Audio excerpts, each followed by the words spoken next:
Nous avons étudié les êtres spirituels dans la Bible, mais je me pose encore beaucoup de questions sur les mauvais du lot. Ça tombe bien. Parlons du Satan et des démons dans l'histoire de la Bible.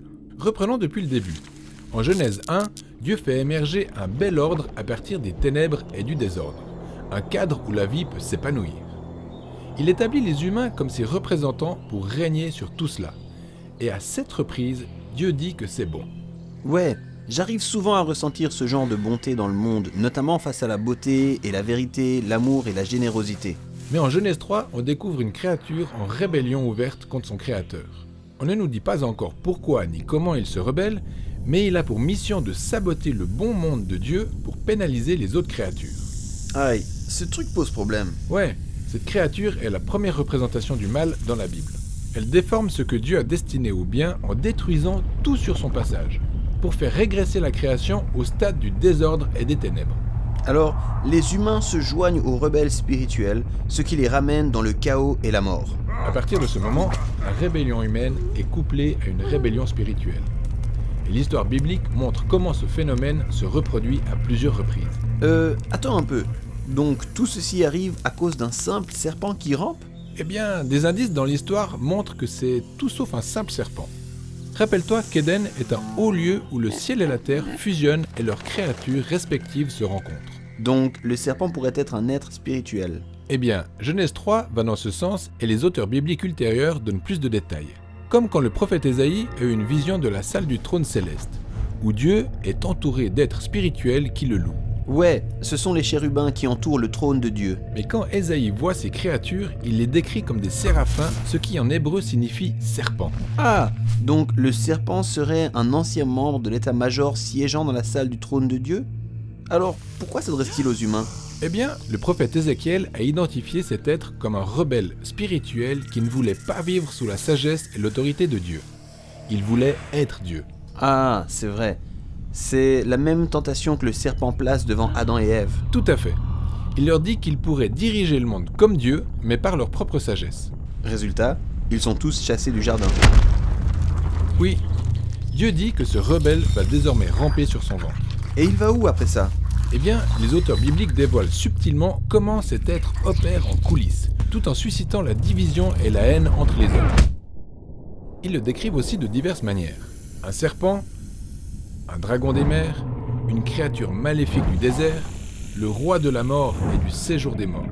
Il a également reçu de nombreux titres comme le tentateur, le malin ou le diable, ce qui en grec signifie le calomniateur. Mais son nom est Satan, non ? En fait, non. Satan n'est pas un nom. C'est un autre de ses titres. C'est pourquoi en hébreu, il est précédé de l'article « le ». Le Satan signifie l'adversaire, parce qu'il ne soutient rien ni personne. Au contraire, il est anti-tout, opérant par des mensonges pour nous ramener dans les ténèbres et le désordre. C'est fou. Maintenant, qu'en est-il de ces autres rebelles spirituels dans la Bible, appelés démons ? C'est quoi leur rôle ? Très bien. Tu te souviens de l'état-major céleste de Dieu, du conseil divin ou des fils de Dieu ? Les écritures hébraïques révèlent que certains de ces êtres se sont également révoltés. Quand est-ce arrivé ? Plusieurs fois en fait. Après le serpent, on a la rébellion des fils de Dieu en Genèse 6.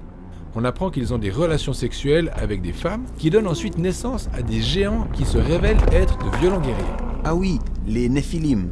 Ce sont probablement les personnages les plus étranges de la Bible. Eh bien, étrange de ton point de vue. Mais les anciens lecteurs savent exactement ce qui se passait. Les royaumes antiques qui entouraient Israël ont prétendu être fondés et protégés par de géants rois guerriers, des sortes de demi-dieux remplis de la sagesse divine. Ah, je vois.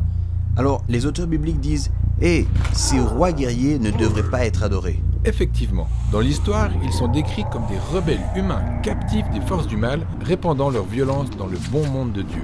Ouais, l'un de ces rois, en Genèse 10, est celui qui a pris l'initiative de bâtir la ville de Babylone.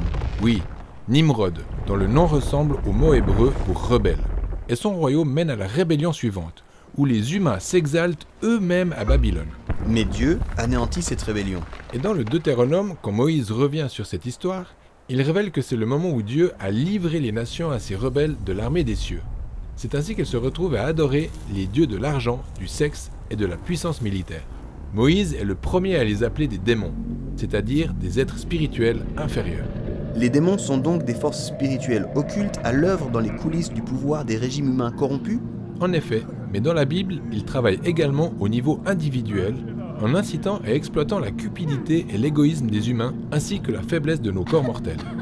Dans la Bible, les forces du mal sont impliquées dans tout ce qui entraîne la bonne création de Dieu vers le chaos, les ténèbres et la mort. C'est pourquoi, lorsque Jésus est entré en scène, il a dit que son principal ennemi n'était pas humain. Tout à fait. Jésus et ses tout premiers disciples percevaient toute la douleur et la souffrance du bon monde de Dieu comme un signe de sa captivité à la mort et aux forces du mal. Mais il savait que ce n'était pas la fin de l'histoire. En effet, Jésus était conscient que le seul moyen de sortir de cette déchéance cosmique était de vaincre le mal et la mort elle-même, même si ça allait tout lui coûter.